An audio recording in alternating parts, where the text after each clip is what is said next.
I'm very sorry that I have to continue in English. And for those who are not really, well, I'm not fluent at all in English, but if it is difficult to understand me, there is some translation there. So please, you will be simultaneously translated. So thank you very much for inviting me in your community. Thank you very much for being able to share some of our experience with you. It is indeed difficult to start with only 10 minutes time, and I'm going to share it with Vuga. So I have in fact only 5 minutes to talk about this topic. So let me be fast and let me summarize highly. I can go to the next slide myself, right? So what I had planned for this 5.5 minutes is a short introduction, some student-centered learning experience we have, and lessons that we have learned from that. So I come from Maastricht University, and Maastricht University is about 34 days walking from here. And I didn't come walking, but it is quite a distance that we have to bridge here. And at the other picture you see our university campus and our hospital. So this is only the Faculty of Health, Medicine and Life Sciences you see in the picture. And that is where I work for. I work for the faculty that combines health sciences, biomedical sciences, public health and medicine. Like you also try to combine more programs in one faculty to have more interaction, to have more collaboration between faculties. And I work for SHE, that is the School for Health Professions Education. And we do research about education, we give education about education, and in my office we collaborate internationally to share what we know about education with other schools. So it's very important that we work together in that school. And what we like to do, why we established our office, is that we would like to share our knowledge for you to be able to make evidence-informed decisions about the education. And I say this because altogether, collectively, we have about, well, hundreds of years of experience in education. Be it you received education or you are sharing what you know. And that leads to many, many opinions, sometimes very strong opinions about education. Because you are all experts in doing and receiving. However, there is a lot of literature about it. This is really a science, like medicine, like nursing is a science as well. And I know there are many educationalists here, but I would like to reinforce that we know a lot about education, and now it is up to you to make the decisions what to use and what not to use. But it's not about opinions. Okay? And we are doing this because we believe that we can together improve healthcare for all. Now that needs a lot of professionals to work together. So let's try and give you some insight in what we learned in Maastricht University. Before I do that, I would like to spend 1 minute to explain that in January, coming January, we celebrate our 50-year anniversary, 50. And we started because in our area it was a very economically deprived area. There was in fact not really a lot going on. And then the government decided, why don't we give them a university down there in the south? Because the university can bring in a lot of energy and a lot of economic prosperity, hopefully. Like the same situation you are in here. We took that opportunity to start the eighth and the last medical school in the Netherlands. And we thought we need to make a difference. Why to have another one and copy what the others also do? That is when we started with the pedagogy, so the different approach in teaching. But it was so strange to everybody that we had to prove that we were doing a good job. Nobody believed us, in fact. We were the second university in the world only to try this new approach. So we had to do a lot of research. We had to collect evidence that we were not training just doctors who were not useful in the healthcare system. And that is what we continue to do. We never stopped researching what we are doing in education to learn if there are other ways to do it better. And I'm very privileged to be here with you because in a new school, you are the pioneers and you can pilot so many things. And it is really exciting to learn from that together. So once more, thank you for the invitation. Now, student-centered learning, and in a way I have an easy job because my previous speakers, they explained to you everything already. But what I want to emphasize here is that, is it teaching or is it enabling learning that we are supposed to do? Because effective teaching goes beyond just telling, right? It needs to make it a bit easier for students to understand, and it needs to make it accessible. It is not about remembering everything what you learned in school, but it is how to apply it in practice. And that is what we need to help the students with, because they are bright, they can remember a lot of things. But without the experience of practice, it's difficult to apply what you learned from the textbooks maybe. And of course we need to help them also to understand that what you learn today, by the time you graduate, it is already old. By the time you are as old as me, it's really very ancient information. So you have to refresh all the time. And that is what teaching is all about. It is enabling learning. And Levent, you explained it very nicely. You really have to change a chip in your mind, going from teaching to enable somebody to learn. Now, how do we do that in Maastricht?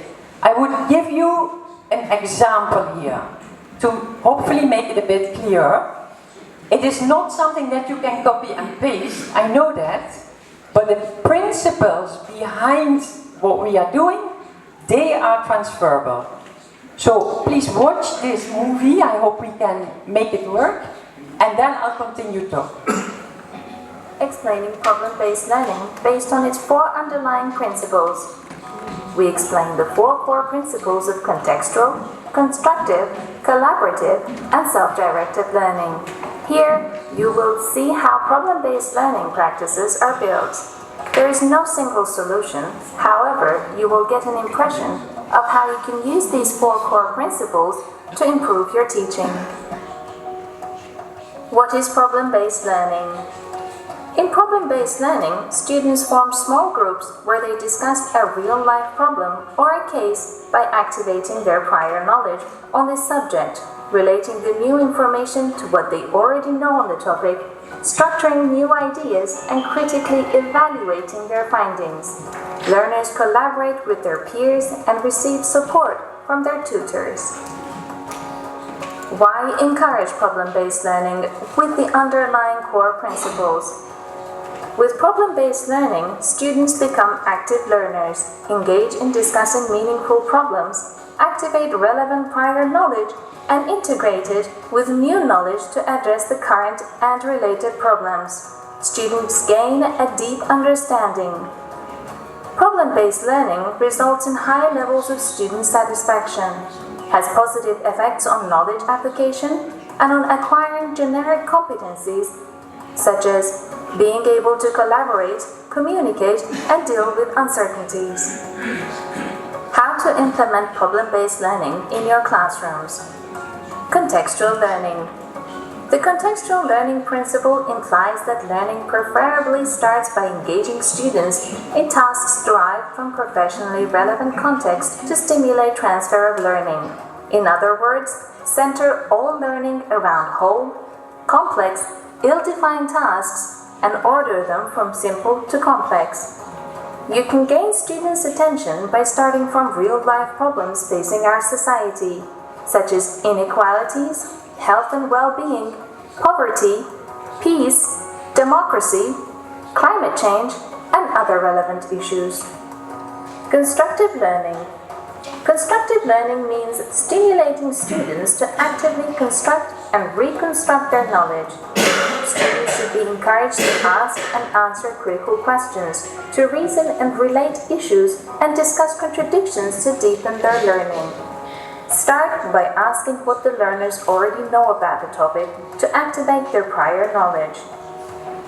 Ask learners to create a concept map to make meaningful connections between the main idea and other information, and then have students provide explanations in their own words. Collaborative learning. In collaborative learning, two or more learners collaborate and learn with and from each other while working on a complex problem. This enhances students to co-construct knowledge and build upon each other's ideas. Encourage learners to collaborate with their peers while learning around meaningful complex problems. Divide a large crowd in small groups and stimulate them to have a dialogue. With smaller groups, it is easier for students to connect with each other and share their ideas on a regular basis. Make students learn in a group or smaller communities with mutual goals and interests. Self-directed learning.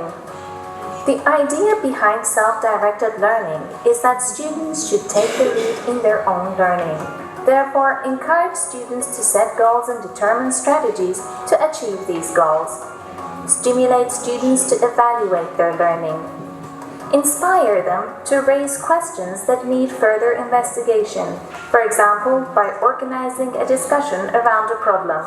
Offer students some autonomy to select problems and resources that fit their needs. Students have to learn to become self-directed learners, so train them to become autonomous, then offer coaching and support. Now you know how problem-based learning works at Maastricht University. Please watch the rest of our series to learn more about each core principle: contextual, constructive, collaborative, and self-directed learning separately, including strategies to implement them in your own education. Please stop the video, thank you. So this is just an example. There are more videos. I'll share the website in our group app, so you have the videos also. But just, and thank you for coming, because I have to be quick. A summary of what you saw is that there are principles that are very important in this problem-based learning. That is constructive learning. So you activate prior knowledge. That's what you're all doing right now, to connect what you already know about education with what you saw. Just to continue.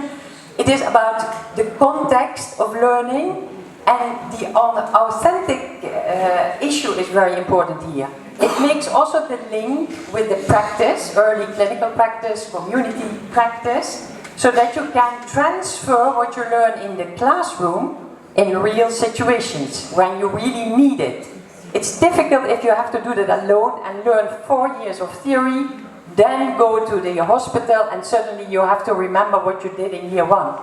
So you combine the context all the time with the learning. Collaborative learning is also very important, and it's better than do it alone. It involves peer education, because you have to explain to others and then you suddenly understand that you don't understand. What is also important to emphasize is that there has to be an interdependence among learners. Interprofessional education is all about that. This is not interprofessional education what we are doing here.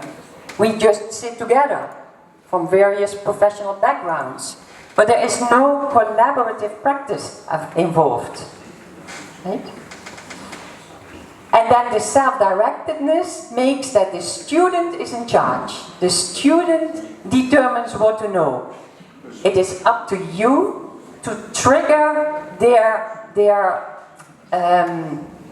motivation. Curiosity, I think, is the best word here. Trigger the curiosity, and bright students, like you will have them, they can do everything. So that is what the last slide, and then I'll give the microphone to you. Because the introduction was, tell us about problem-based learning, tell us about case-based learning or project-based learning. In fact, the principles that we now shared are all applicable to the same. Doesn't matter whether it is a small project, a larger project, a small problem or case. So don't worry too much about the name you are going to give it, as long as you stick to the principles of student active learning.